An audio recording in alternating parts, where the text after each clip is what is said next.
it's about collective bargaining rights and democracy, really. I mean, Bill 115 stands in the way of unions and school boards to be able to do the kinds of bargaining that they have bargained, the way they've bargained for decades under the Ontario Labour Relations Act.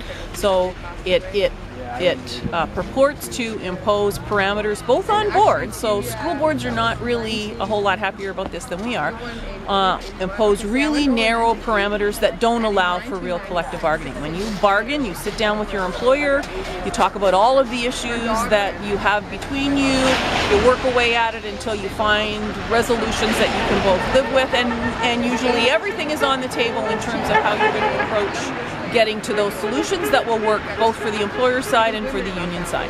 We can't do that with what has been imposed. And what the minister has said is that anything that we talk about with our school boards right now has to be substantially identical to what is in the OECTA MOU, so the deal that the English Catholic teachers made way back in June. And those parameters are so narrow that we can't really talk about the issues, and even boards who have things that they want to resolve can't bring things to the table because they know that the minister would then interfere and say, no, you can't talk about that. So, not only are the parameters so narrow you can't get anywhere, that the axe that the minister is holding, so to speak, is there over your shoulder because the bill says she can say to you, you may sit down with your employer and come to an agreement that you think is fair and reasonable for both sides, and she can say, no, you're not doing that because it doesn't have A, B, or C, or you went too far on this. So, I mean, it's basically standing in the way of free collective bargaining. And in essence, that has happened here in the Near North.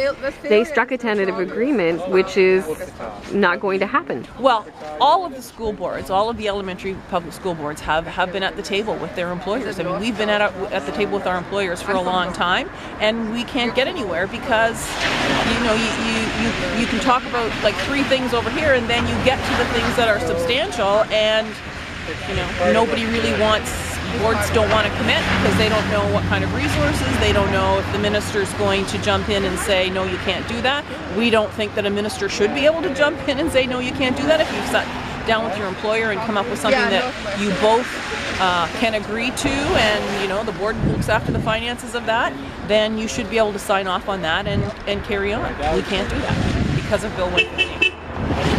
What do you want the minister to hear today with this picket? Well, we want her to hear what we've been saying all along, that we think that there's a fair and a reasonable way to get through this if we can sit down and truly talk about what bargaining is about. So everything is on the table. You can talk about all of the issues that you have and find your way to the solutions, as we have always done. That if you're going to impose something that's so narrow and so restrictive and such an interference with free collective bargaining, we can't get to where we need to be in order to be able to get those deals and have, going forward, the kind of peace and stability that we've had in the schools up till now. What's the next step?